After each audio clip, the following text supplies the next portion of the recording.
देखना भविष्य में इतना जबरदस्त ढोल वादक होगा। उनका जो लेफ्ट वाला जो ऐसा ऐसा बजता नहीं है, एकदम जैसा आप चला रहे थे ना वैसे उनका ही बज रहा था। एक बार बेटे के लिए जोरदार ताली दीजिएगा, जोरदार ताली बजाइएगा। ये उसी का नाती है, ये उसी का नाती है, ये बेटी भी उसी की बेटी है जो दिन रात तपा है।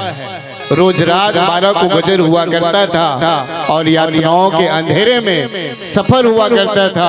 आप सबों ने सुना होगा श्री सत्य कबीर नाचा पार्टी बटेवा अर्जुनदा के सहनाई वादक। ये बीच में अभी बिहाव बाजा के खन निकले रही थे, कैसेट निकले रही थे, जिसमें सिर्फ सहनाई में ही दिन रात एक करके ना जाने कितने रात तो तपा करता है, कितनी यातनाओं को उस कलाकार सहा करते हैं। तब कहीं दफन होती है करवटे हजार रातों की, तब एक गीत जन्म लेता है। ये वही सिरजाया हुआ मिट्टी है जिसकी महक, जिसकी सौंदी महक आज हमारे बीच में पुष्पित हो रही है, पल्लवित हो रही है, बिखेर रही है।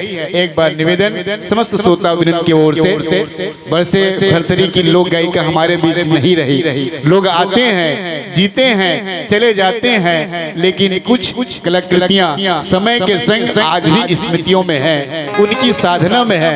मैं आपकी साधना को कोटिशा प्रणाम करते हुए वही लुप्त होते हुए विधा पंडवानी शैली हो गया और भरथरी हो गई, 2-3 ऐसे छेपक हमारे बीच में प्रस्तुत करने की महान कृपा करेंगे। मंचस मानस परिवार, मंगल माधुर्य महिला मानस परिवार,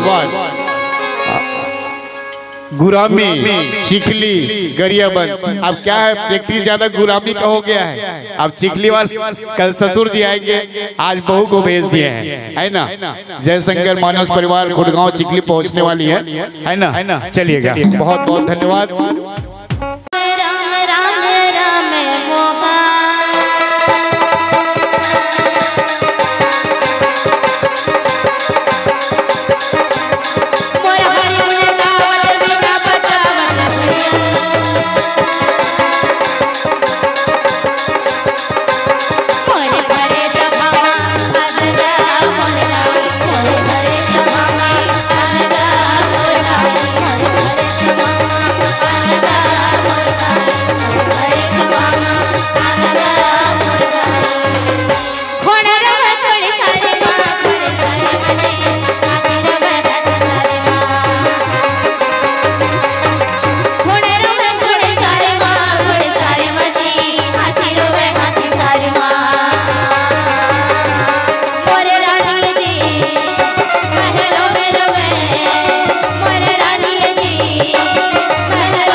राजा रामचंद्र की जय हो। चमकते बिहान का आफ्ताब है बेटियां, महकते शाम का महताब है बेटियां, जिंदगी के छंदों का अलंकार है बेटियां, कविता के पन्नों का संकार है बेटियां, और गीतों के साधक का नाम है बेटियां, गीतों के साधक का नाम है बेटियां। एक बार जोरदार ताली दीजिएगा, जोरदार तालियों के साथ में सम्मान दीजिएगा। और हमारा छोटा बेटा बैठा हुआ है नाती, हमारी ओर से और अरण्य ग्राम वनांचल ग्राम लोहत्तर की ओर से बहुत बहुत शुभकामनाएं। आने वाले वर्षों में जब हम रहे ना रहे, लेकिन आपका जो हाथ है वो नाल में रहेगा, तबले में रहेगा, संगत आप अपने मम्मी के साथ करेंगे, उस समय भले ससुर पीछे हो जाए चलेगा। ससुर पीछे हो जाएगा चलेगा, लेकिन हमारे चिरंजीवी आदरणीय शरण जी का साथ इस मंच को प्राप्त होगा।